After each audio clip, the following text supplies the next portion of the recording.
Hi, my name is Tasman, the Aspiring Kryptonian, and this is Tom Taylor. Hi. Hi. How's your New York Comic Con going so far? It's going great. It's full on. It's New York Comic Con. There's lots of people and lots of signing, and I have a wonderful person who Behind gives the me scenes. massages sometimes when I'm dying. It's amazing. What does it mean for you to get to go to events like this and spend time with your fans? It's hard to describe. Like, you sit as a writer doing your thing and you're typing away and you send it out there and you might see some tweets or some nice reviews, but it's only when you get to a convention and talk to fans and they tell you what your work means to them, you're like, oh man, people are actually reading it. Yeah. And you are juggling a lot right now. You've got Yes. Beastworld, Jon Kent, Yeah. countless others. How do you manage all of that? Poorly. I just go from panic to panic, basically. Beastworld is a huge endeavor. It's my first ever event, and so I'm learning a lot of, oh wow, this is this big. Yeah. Okay. Yeah.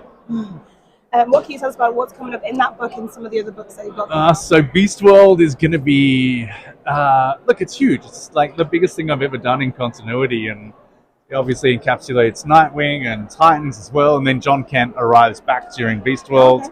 Okay. So he's going to be in Beastworld, and he's also going to be in Nightwing. So he shows up in Nightwing 110. Yeah. I'm sure they'll drop the cover for that very soon. It's a ridiculously fun cover by Bruno. Okay, cool. And what about Jon Kent? What in particular is he going to be facing?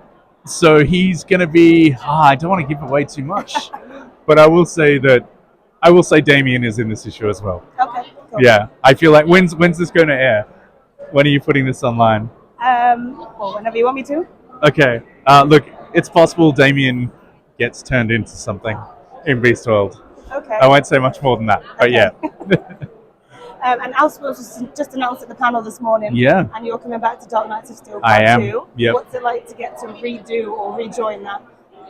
It's brilliant. I mean, I think we always knew we were on a bit of a winner here, and I love that book, and Ben loves that book, so we were always very keen to get back there, and having that spin-off with what Jay Kristoff and Tirsa Cons are doing with their Dark Knights of Steel story is fantastic. And I sit with Jay once a week at a cafe with him while he writes and I write, and so I've been watching that coming in, and Tirsa sends me all his pages, and that's such a great story. And then coming back to tell a sequel to what we've already established is going to be great. And you've worked on so many DC characters. Yes. Are there any that you haven't worked on that you'd like to hear? I'm not sure that's Philip Kennedy Johnson, the writer of Action Comics. I think at some stage I'd like to do just a Green Arrow story. Okay. Like I love Green Arrow and Black Canary; they're fantastic. But my bucket list is smaller because I've written so many. Yeah. I'd love to write just Clark and Lois one day for sure. Writing John for years has been fantastic, but I do have a Superman symbol on here for a reason. Clark is my favorite.